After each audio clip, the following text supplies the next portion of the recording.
feel like a woman. He was born that way. Like that was a narrative that was trying to push. But the Most High said He made our head hard against their head. We had to push back when we hear this BS. You know what I'm saying? We're to be watchmen. We're supposed to be watching. Now, the new narrative they're trying to push and sweep under the rug is that slavery never happened. And they're trying to find different ways and different bullshit to push that narrative that it didn't happen. You know what I'm saying? So we got to push back. And I think the reason they're doing that because at this point, everybody know who the Hebrew Israelites are. They see us. You know what I'm saying? We out on the highways and some brothers from London, from Germany, all the way, you know, all across America. They see it. They know it. And brothers bring out this scripture pertaining to the slave trade. And they don't like that. They don't like that at all. So now they're trying to find, well, we can't get that out of the scriptures. But if we say that that didn't exist or happen like that, you know what I'm saying, then maybe that'll work for us. So now they try to push this false narrative. You know what I'm saying? People actually coming out of their mouth saying that stuff. But I bring this scripture out, 28:68, because of the word there, enemies, right? Not another nation, not a foreign people, but enemies. So now you have to ask yourself, well, who are the enemies? Well, let's bring that out too. You can go to Psalms 83 to find that out. Who are these enemies it's talking about? Because some people will argue, or at least some Christians will argue and be like, well, it says enemy, it could be anybody. No, it's not just anybody. It's a certain group of people, man. It ain't just anybody. And we're going to bring it up. Psalms 83 tells you all the enemies of the Most High God, all the enemies of Israel. Plain as you tell you, there's no running away from it. There's no hiding from it. There's no trying to mix it up and double speak or none of that. It's plain. Right? It's plain.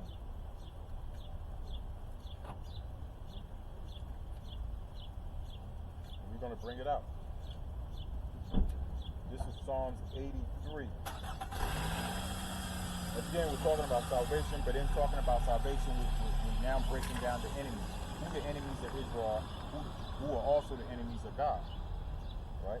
This is Psalms 83. And I'm going to just start from the top until I get to my point. Psalms 83. It says, keep not thy silence, O God. Hold not thy peace, and be not still, O God. For lo, thy enemies make a tumult. That thy right there is talking about the Most High God, saying that the Most High God enemy has made a tumult. A tumult. And they that hate thee, they hate the Most High. And this is the reason for them perverting his words. You know what I'm saying? Twisting it around to fit their false narrative. Changing the images of the prophets and the scriptures to fit their narrative. You know what I'm saying? Because they hate the Most High God. Period, man.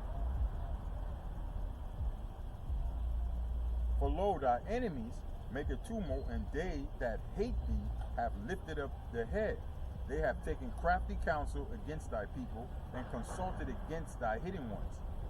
And they said, come and let us cut them off from being a nation. Yeah, because who are the people in the land right now? That's not the Israelites, and they took it upon themselves. Because I seen the so-called Jew dude on TikTok saying that they're the real Jews and they have kept the traditions and the custom from the beginning till now. But have you? Because being called an Israelite, the biblical identity is part of the custom. You know what I'm saying? They didn't just pull that name out of the air. That was given to them after the patriarch, the father, Jacob, wrestled with the angel and said, give me a blessing. The angel said, you will no longer be called Jacob, but your name will now be Israel, which translates to Israelites, because for him the 12 came and so forth. So now when you change that name and identify with Israeli, there's a proof right there.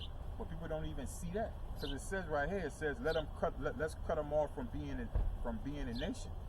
You know what I'm saying? They took the land, drove Israel out of there, and then changed the name. You know what I'm saying? They call themselves Jewish, and they call themselves Israelis, not Israelite, like the biblical identity says in it. The only person that sticks to the identity according to the scripture, I'll give them that. You know what I'm saying? I'll give them credit for that. You go up to any Arab person and be like, yo, are y'all the children of Ishmael? They'll tell you, yeah, they know this. And they're the only ones. The Moabs walking around today don't identify with the biblical identity Moab. They'll act like they don't know, right?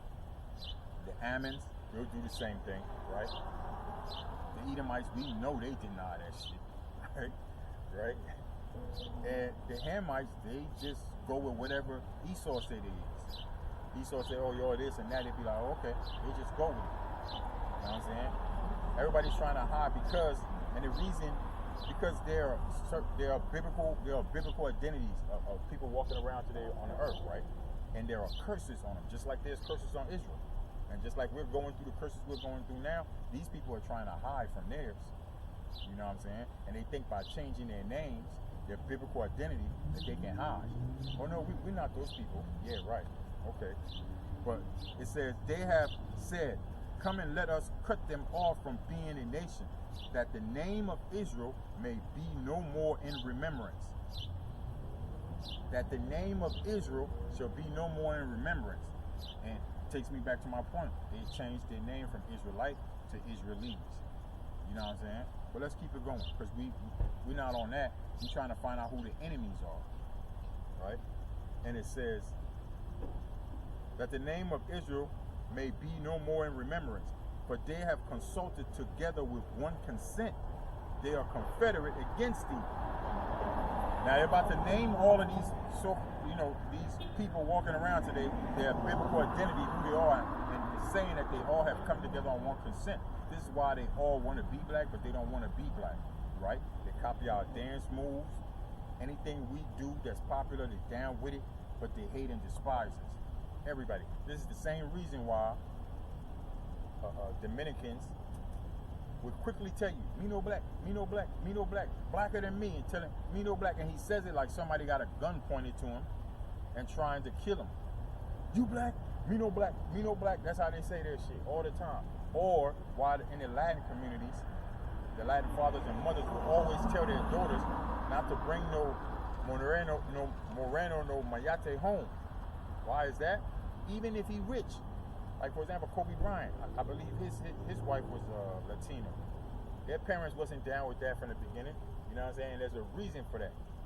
Even if the brother is rich, because they know that we're hated. We're hated and despised. Not just by the Edomites. Everybody. And we're getting into it. We're bringing out Psalms 83. They all have one consent. They hate and despise us. They want to be us, meaning they like our flavor. Because the scripture says we're the salt of the earth. We have flavor. You know what I'm saying? So they like our things and how we help them generate money, but they don't want to be us. You know what I'm saying? They don't want to be us because we're despised. So much so they don't even want their daughters dating us because their daughters gonna catch hell. Even if the dude is rich, because they know. You know what I'm saying? Cops will come in your house, oh, you fit the description. Boom, boom, boom. So they'd rather their daughter date Blanco. You know what I'm saying? A white boy or somebody of their own ethnicity than a black dude. You know what I'm saying?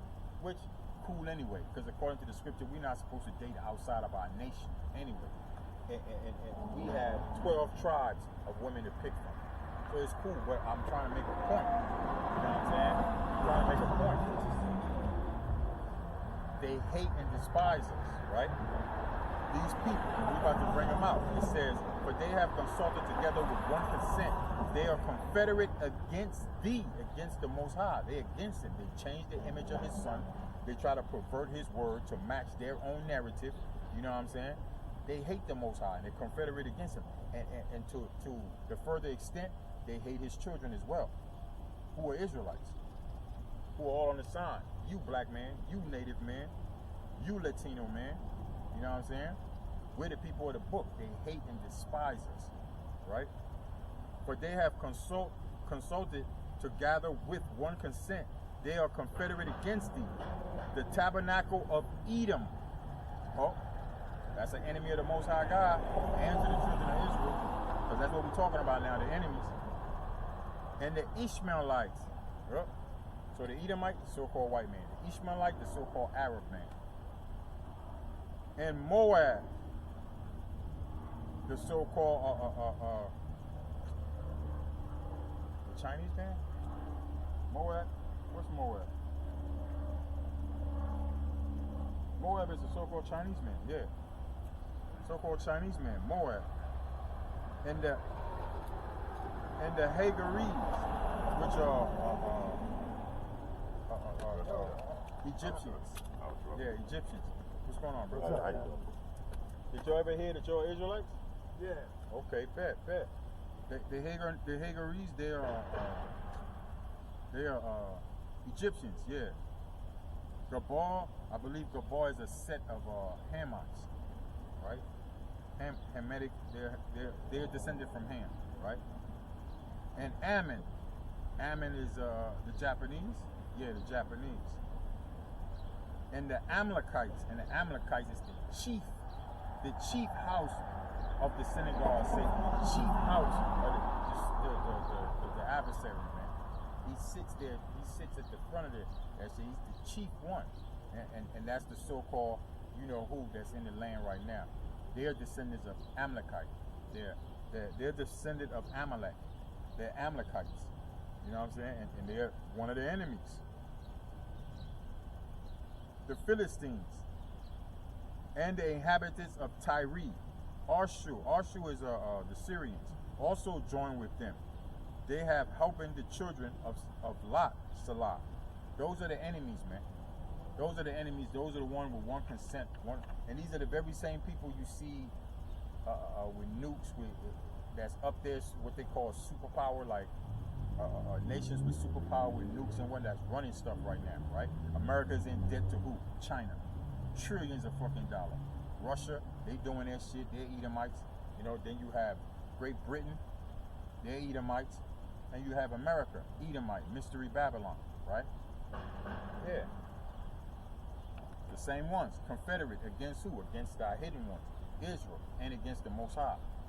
People we just named in Psalms 83 are the enemies of God. So to all y'all that like to say stuff like salvation is for everybody, how you explain that? There are people that are enemies to the Most High God. Salvation is for them too? Really? Because we just define what salvation is. Salvation is being delivered from your enemy. And we just brought out who the enemies of Israel are and who the enemy of the Most High God are. Right? Children of Edom, children of Amalek, the Ishmaelites, Moab, Ammon, right? Ashur, you know what I'm saying? The Egyptians, so forth and so on. These are the enemy of the Most High God and the enemy of the children of Israel. They're the ones that came together, form a confederate to keep the children down. That's the enemy of God. You're gonna tell me that salvation is for them? Miss me with that shit, man. You know what I'm saying? Miss me with that. Salvation at the end of the day, in a nutshell, is being delivered and saved from your enemies. Right? I got one more to bring out. I believe it's Acts 1 and 6.